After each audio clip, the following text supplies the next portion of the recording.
If this wasn't a comic book with two supervillains, this would be straight out of a gangster movie. My name is Dorian, this is SCN Comics, and we are covering the complete 4-part limited series, Apocalypse vs. Dracula. Now to give you a quick recap, Apocalypse and Dracula met on the battlefield before Dracula became a vampire and Apocalypse clapped him cheeks. Now that he is a vampire, Dracula waits 500 years to exact revenge on Apocalypse by taking out his clan one by one.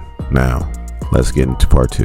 So our story starts off in Chinatown, where our detective, who is working for Apocalypse, is getting his opium fix. When all of a sudden this guy comes barging in with a top hat, a trench coat, and a scarf over his face, holding a knife to our detective's neck, letting him know that he needs to come with him immediately. And this is why Apocalypse is a gangster. If you guys remember back in part 1, where I said that the clan does not want to wake up Apocalypse, that they waited until their best dude comes up missing before they even consider doing this. And now that they have, now somebody's going to face the consequences, and you see it right here. Apocalypse doesn't say one word. He just comes in, yokes his girl up by her neck, picks her all the way up, turns his hand into some claws, and stabs the hell out of her and kills her instantly before he even addresses anybody. That is gangster. Then he just sits down, starts cleaning himself up, and says, "My selection has been made. Now you may make a request of me." And all they got to say is, "Praise be in Samanor." So this dude, Kabar, walks up to Apocalypse and says now that he is the fittest, he will speak for everybody. And Hamilton's mom ain't having it. She's a part of the clan too, and she's like, "Hold on, time out. Hamilton's the fittest and he can come back." And Kabar's like, "Look, your boy got murked. He's done so. He ain't coming back." And you know, she ain't having it, so they get to fighting, and Apocalypse letting all this happen.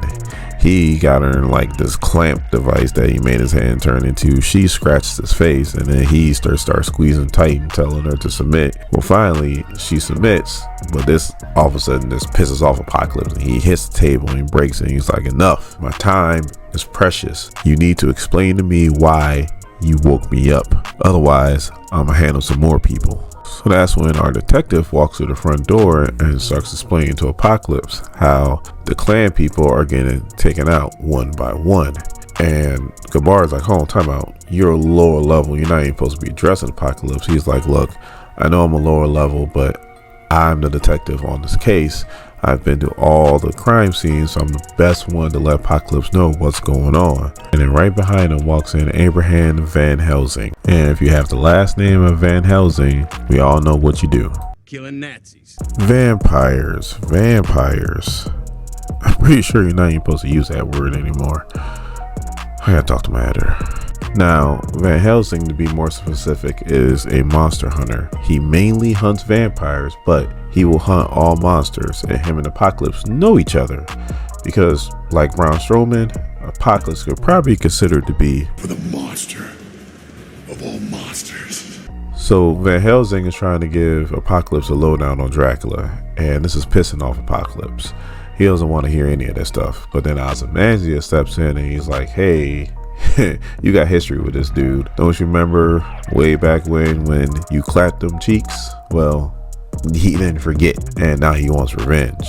And Apocalypse is pretty much like, "I clap a lot of cheeks. That's what I do. You expect for me to remember all of them?" So the clan doesn't want Apocalypse to have anything to do with Van Helsing and doesn't want him to follow him. But Apocalypse elects to follow Van Helsing, but he gives Van Helsing a warning, letting him know if this doesn't lead to anything, I'm gonna have to deal with you. So Apocalypse was trying to act like he didn't really know what vampires were, but then Ozymandias shows us that back in Egypt that they were dealing with vampires back then too. Some of the pharaohs would turn into vampires, and then obviously Apocalypse had to deal with them. So Apocalypse and them arrive to the morgue to check out the bodies, and the bodies are gone. And Apocalypse is wondering like, what the hell's going on here? And then Van Helsing obviously knows what's going on. He says, "Look up." And his Akiba clan members are now vampires. So, you know, Apocalypse is dealing with them like they're normal people, you know, uses his powers, snatches them up, snaps their neck. But we all know that's not how you kill a vampire. And eventually they are not just vampires, but they're vampires that also have apocalypse powers because they have apocalypse blood still in them. So they can still do all that crazy stuff and actually injure Apocalypse. Well, come to find out, our detective is not just some lonely detective, that he has powers too, and he's actually able to spit fire, and he injures one of the vampires. But again, we all know that's not a way to kill a vampire. So finally, Van Helsing busts out a stake and it's like, you gotta stake him. You gotta stake him through the heart. And Apocalypse like, I don't even need that stake.